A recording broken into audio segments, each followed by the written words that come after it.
What's up, everyone, and welcome back to the DC season here on Cinematic Reviews. I'm your host, Chris, and this is the show about all things movies and TV. Every week, I give my thoughts on the newest releases, beloved franchises, and even upcoming projects like the MCU and Star Wars universe. You can, of course, support the show by giving it a rating/review on your favorite podcast service. It helps out the show a lot, and I really do appreciate all the support out there from you guys. You can also follow the show on all social media platforms. All the handles can be found on the Cinematic Reviews Facebook page. Today, we continue our journey through the DC Extended Universe with Wonder Woman 1984, which stars Gal Gadot returning as Diana Prince, aka Wonder Woman, Pedro Pascal, Kristen Wiig, and Chris Pine also returning as Steve Trevor. I'm excited to dive into one of DC's most hated films to date. But first, let's talk about some facts.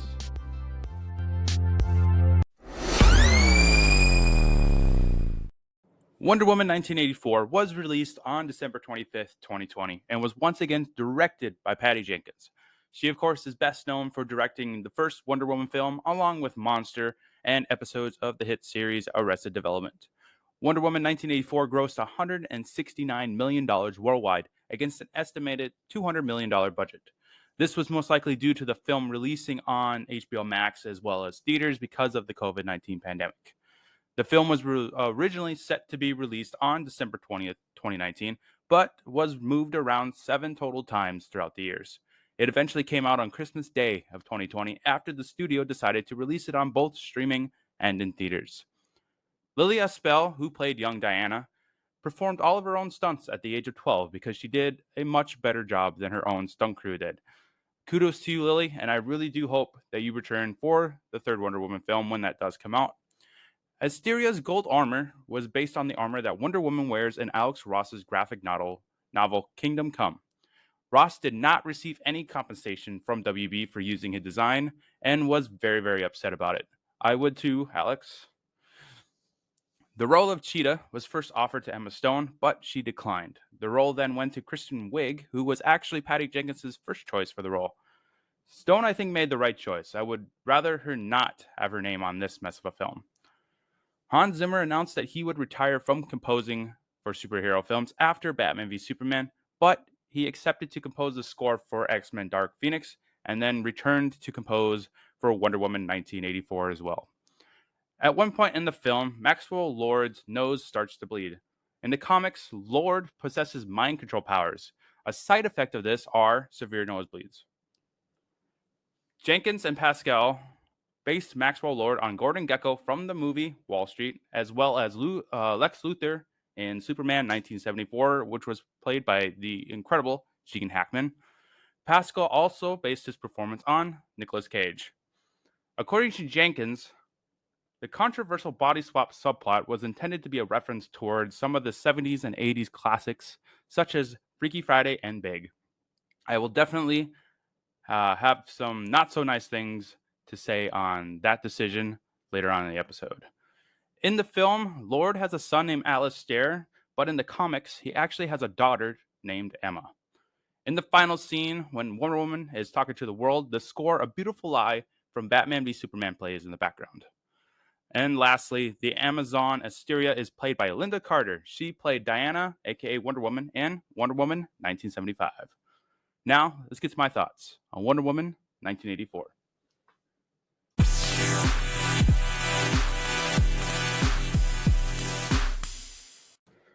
Oh, this fucking movie, guys. What a huge disappointment it was. This film had such potential to be the best of the DC Extended Universe, but it shit the bed real hard.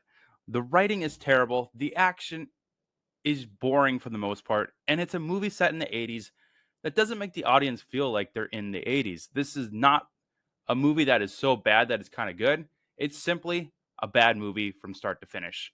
There are only 4 good things that I can say about Wonder Woman 1984. 4. And I'll talk about those later on in the Diamond in the Rough segment of the show. For now, I want to stick to my overall thoughts of the film. We honestly didn't need this movie. Diana stated in Batman v Superman that she completely lost her faith in man. She hid herself from the world because of the events of the first Wonder Woman film.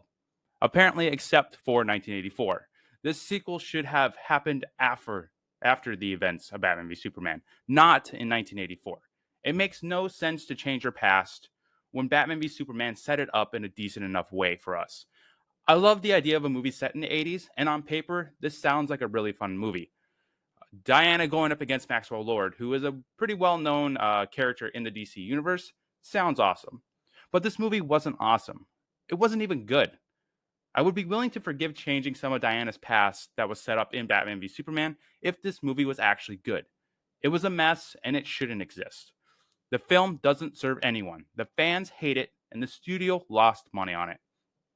A third Wonder Woman film is being worked on right now, but it all depends on how this next slate of DC films do. Black Adam, Shazam 2, The Flash, and Aquaman 2, with Diana rumored to be appearing in both Shazam 2 and The Flash. Now, I love Gal Gadot as Wonder Woman. She was not the problem with the film. She's terrific in anything that she does, especially this Wonder Woman character. The writing is what makes this film the trash fire that it is. The villains are terrible, the action is boring, and the subplot of Steve coming back into some random guy's body was just stupid. They should have stuck to the comics and wrote Maxwell Lord having mind control powers instead of implementing this magical element with the wishing stone. Pedro Pascal was great as Maxwell Lord because he's Pedro Pascal. He's awesome at anything that he does. His character was just terribly written. He was too over the top, and becoming the wishing stone was a stupid idea, I think. He should have had mind control powers like in the comics. It would have made for a better story.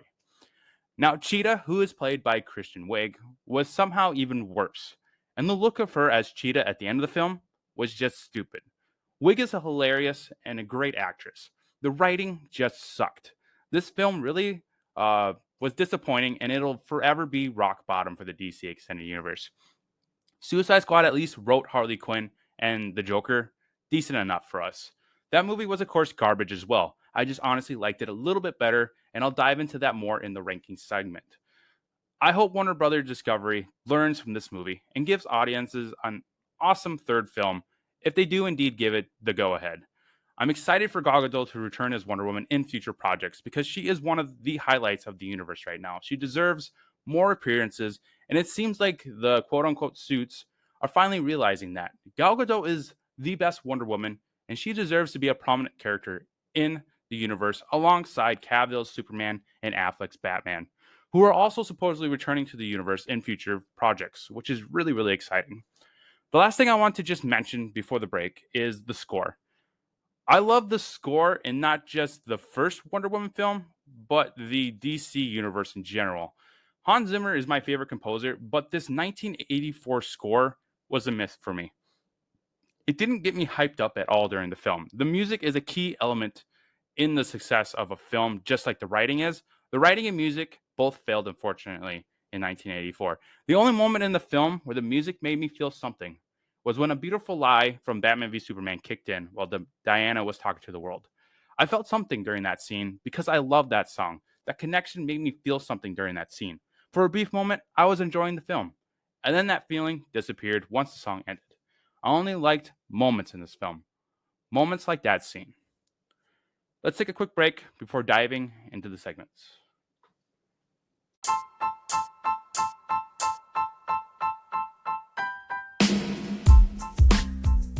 Hey everyone, with the DC season wrapping up, it's time to think about the next chapter here on Cinematic Reviews.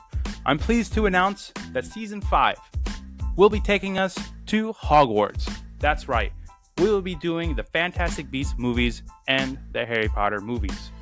We're going to start off in a different way than what a lot of shows do. We're going to go from the very beginning. We're going to do Fantastic Beasts 1, 2, 3, get those out of the way, and then we're going to go into the Harry Potter films, ending with Harry Potter, The Deathly Hallows Part 2. I'm super excited about this. This is one of my favorite franchises to revisit. I read all the books. I've seen the movies hundreds of times. I am really, really excited for this, and I can't wait. The first episode will be airing on October 28th with Fantastic Beasts and Where to Find Them.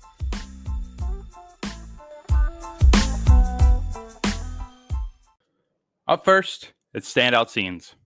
So the first one I have is young Diana competing. Lilia Spell is badass as young Diana, but this scene wasn't exciting to me. Why is a 12-year-old competing against grown-ass women? I understand that this was setting up the theme of the film, which is accepting the truth. This scene just didn't do it for me.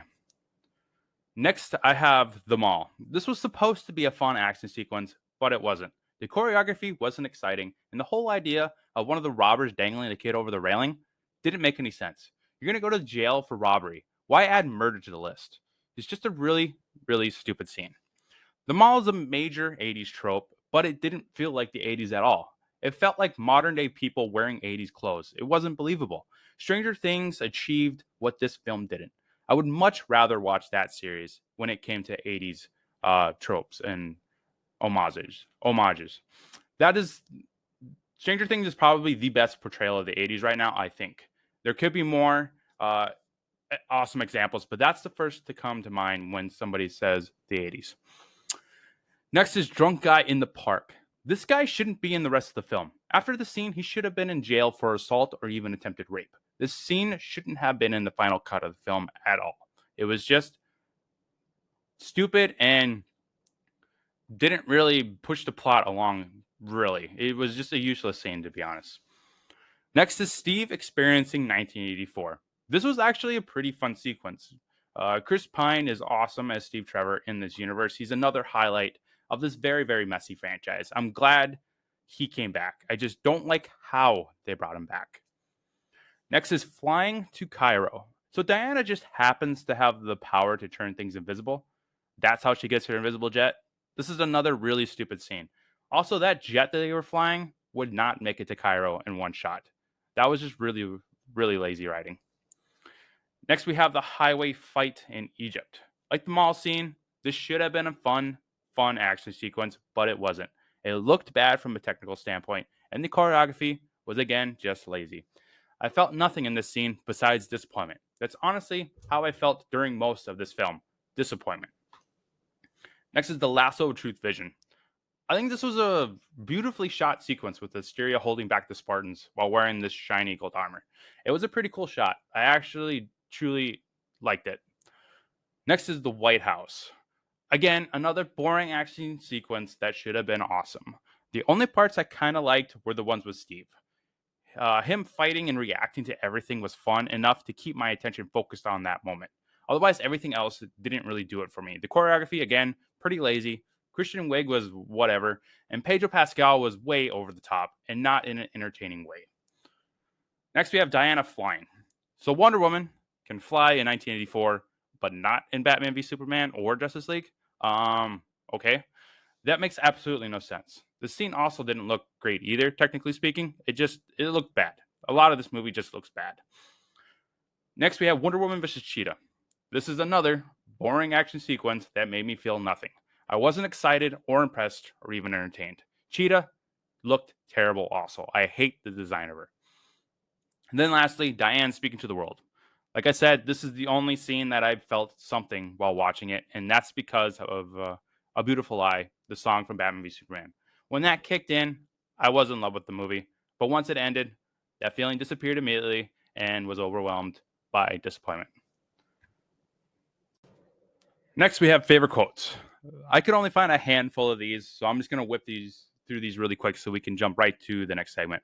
So the first one is, life is good, but it can be better. This was the iconic line from Maxwell Lord that was just memed to death on the internet.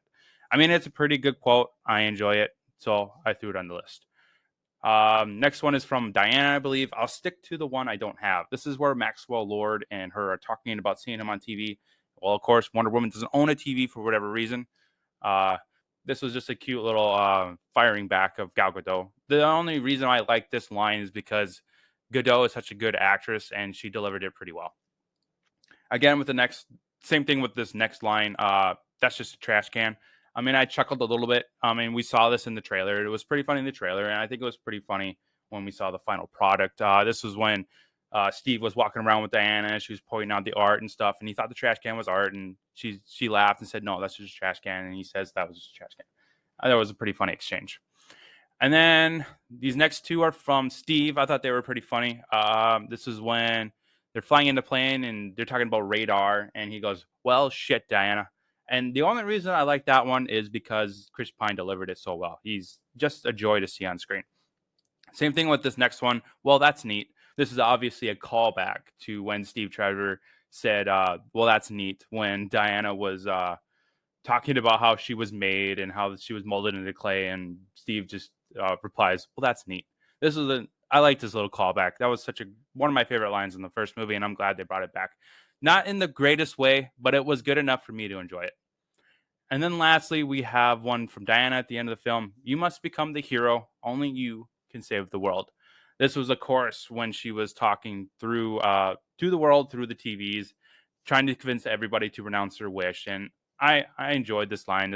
I think Gal Gadot delivered it pretty well, and it was a nice, touching line. It was kind of a nice twist for the hero of the story to tell the world that, hey, I can't save you right now. This is the moment where you actually have to save the world. I am powerless in this moment. And I thought it was a really cool line and a nice twist on a superhero film, even though I'm probably giving it way too much credit because this movie is dog crap. But it was still a nice line to hear. Next, Diamond in the Rough. The first one, of course, Gal Gadot as Wonder Woman. Like I've said throughout this DC season, Gal Gadot is a major highlight of this messy universe. She is the best Wonder Woman that we've had and probably will ever have. She not only nails the look every time she's on camera, but she brings the heart and spirit of the character through her terrific acting. She is Wonder Woman, and I hope to see her in more projects in the future, along with the third film. Gal can't do it on her own, though. The writing in this universe needs to get a lot better. Otherwise, these iconic characters and the incredible actors that play them won't get the justice that they deserve. Next is the 80s. Now, I don't like how the 80s is presented in the film. The reason why I put it in the Diamond in the Rough segment is because I love the idea of it. On paper, this should have been a really fun movie to watch over and over again. Unfortunately, it really missed the mark. Now, I didn't grow up in the 80s, but I know many people who have, and I've talked to them about this aspect of the film. They agreed that this didn't feel like the 80s at all. The neon writing of the title splash, the clothing, the mall scene, those are all iconic 80s tropes. This film just felt like Halloween to me, and to most people that watched it. It felt like the cast, especially the extras, were at a 80s party. It wasn't believable as an audience watching it.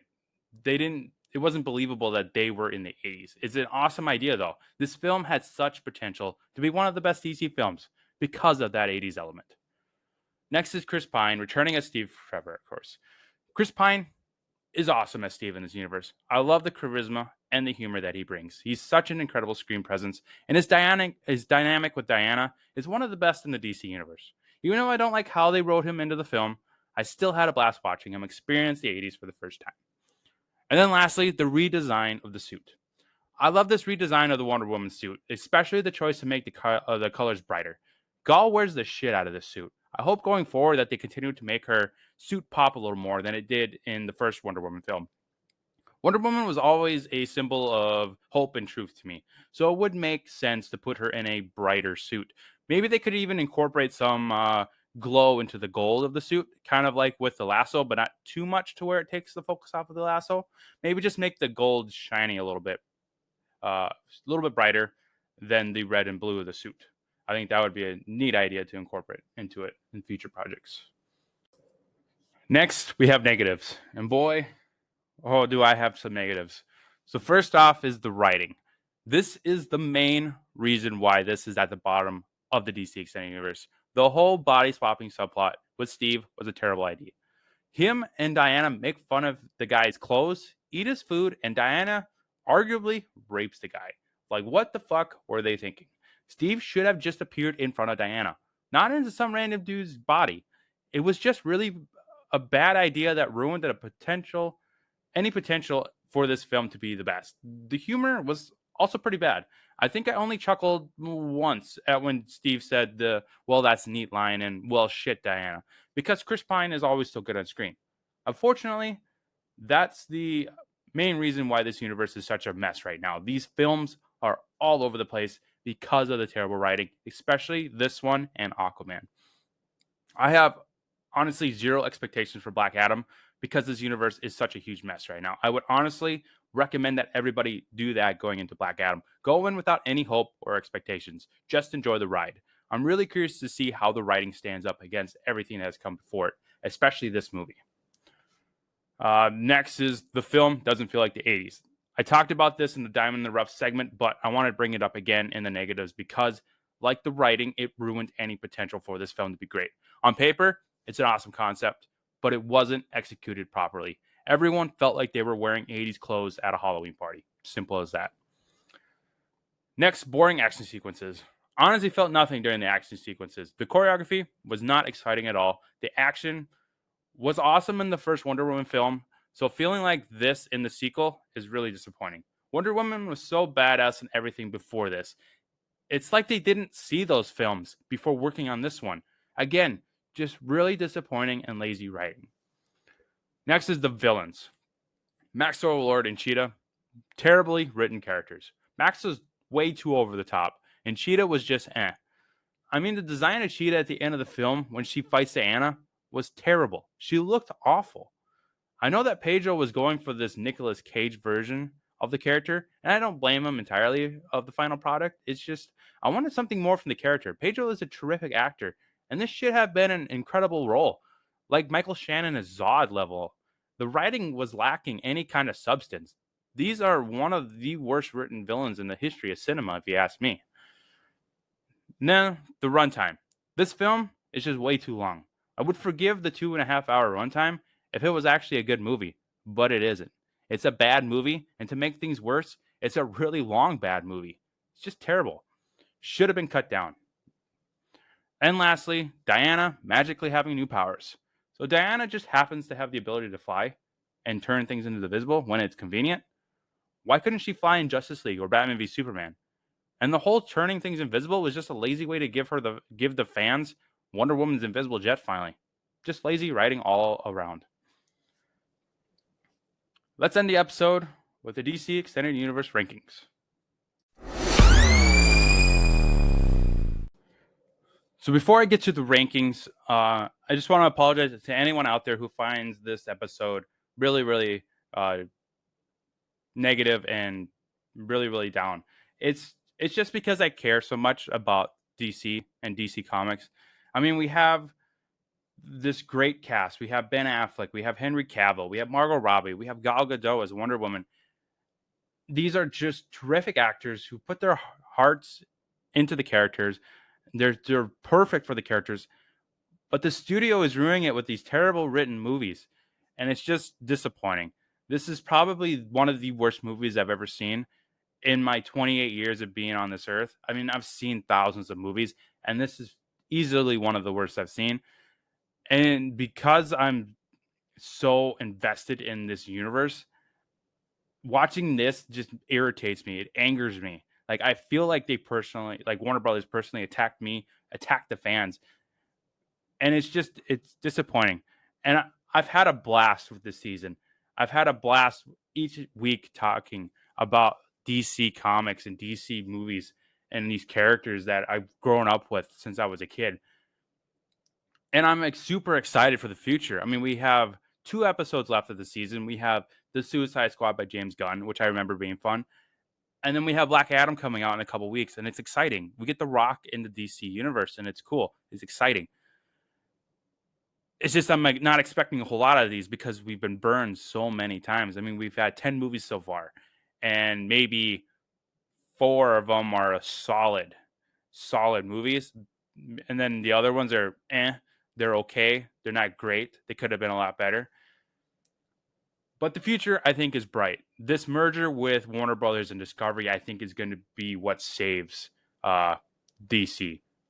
It seems like these new heads at WBD do care what the fans think. I mean, The Rock is a spokesperson of the fans. I've seen interviews that he's been doing the last couple of weeks to promote Black Adam, and it really seems that he cares. He cares about this character. He cares about the universe. He wants this movie to be good. He wants the fans to fall in love with it. And I respect that. I respect it when the actor believes in his work.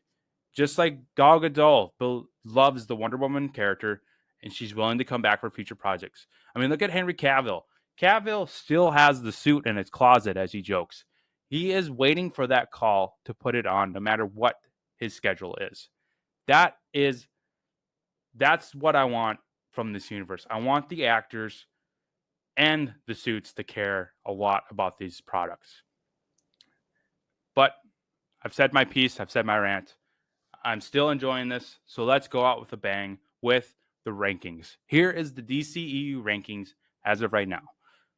Number 1, we have Zack Snyder's Justice League, followed by Batman v Superman: Dawn of Justice Ultimate Edition at number 2, Man of Steel at number 3, Shazam at number 4, Wonder Woman at number 5.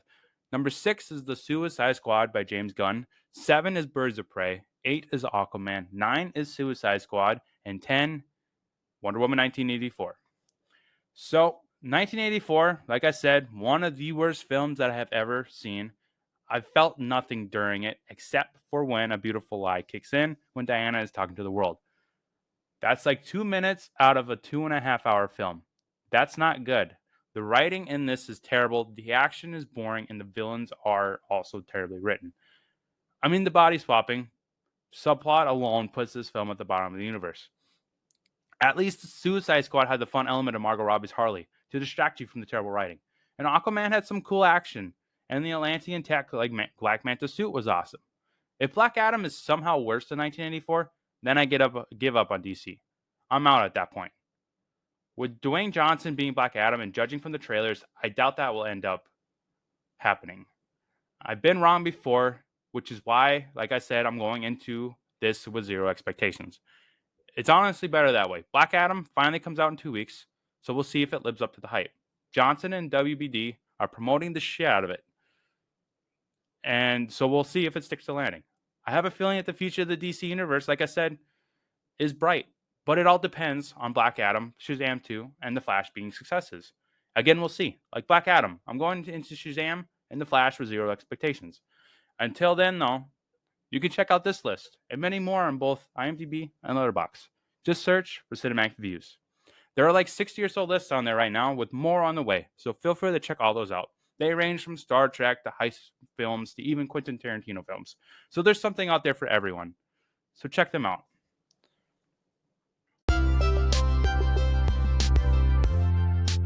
Well, that'll do it for this very, very negative but fun installment of the DC season. Join me next Friday for my thoughts on James Gunn's The Suicide Squad. Also, tune in every week for New Release Monday.